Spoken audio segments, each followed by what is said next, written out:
Welcome to day 242 of our Let's Grow annual challenge. Sharon Horne-Ellstrom here. And today we are talking about step 5 in our growing process, which is I in the word growing.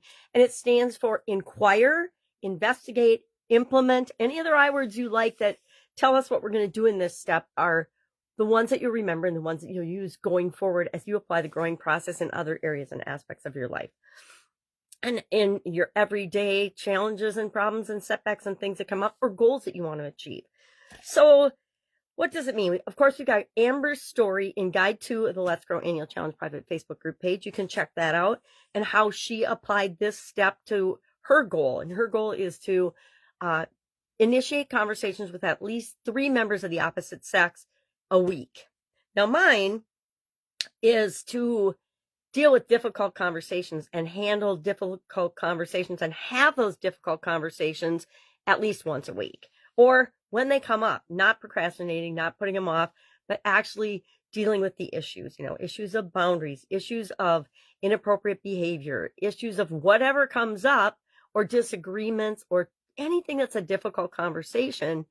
I want to make sure that I am setting those up and initiating those in a way that is positive for the person that is receiving the information and for me as well, so I can learn from that. So today we want to think about the importance of asking questions and how we go about doing that. We want to show interest in the other person that we're asking a question of. And that might include ourselves. If we're asking ourselves a question and doing self-reflection and introspection, we want to ask ourselves in a kind way. Instead of, why do you always do that? Why do you always act that way? Why do you always, in a judgy way, we want to ask ourselves, why did I respond that way in this particular situation? Why did I react to this person's comment that way, etc.? We want to create rapport with the other person. And if that other person's ourselves, heck, that's probably the relationship we need to put the most work into for the absolute vast majority of us. I know there's some extremely incredible, enlightened people that understand themselves, know themselves, show up as themselves 100% of the time, are authentic and amazing and incredible. And that's why we love them, because we know they are who they are. And what we see is what we get. But for the most part, we beat ourselves up more than anyone else ever would. And so that's why we want to create rapport with ourselves as well as with other people. We also want to set the stage for a deeper connection. We want to make sure that we're improving our relationship with ourselves and with other people all the time. And of course, this isn't about relationships, but that all positively impacts our confidence. We can start with open-ended questions. We can show genuine interest in the response and the answer. Active listening is so critical and so important, and something I practice every single day because I'm not always awesome at it. Naturally, use questions to overcome fear and anxiety in different situations, right? It's really easy to ask a question of someone that you're a little intimidated or afraid to talk to and let them answer. And by letting them answer and showing interest, they automatically like you better, because people love to talk about themselves. They like to share their stories. They like to share their wisdom. They like to share the information that they've gleaned over their years of experience. And if you listen to them, I say this all the time, if you listen to people and watch people, they will show you and tell you absolutely everything you need to know about them. Now, they might show you different things than they show other people. That tells you a lot about them too, right? We want to be mindful of our body language and our nonverbal cues. Again, an area that I should read some more books in and work on as a continuous improvement area. Maybe I'll do that as part of our communication month, which is coming up. Not next month. I think we're doing contribution next month. And then communication. I don't know. I'll know in a couple of days, like 3, and then we'll talk about it.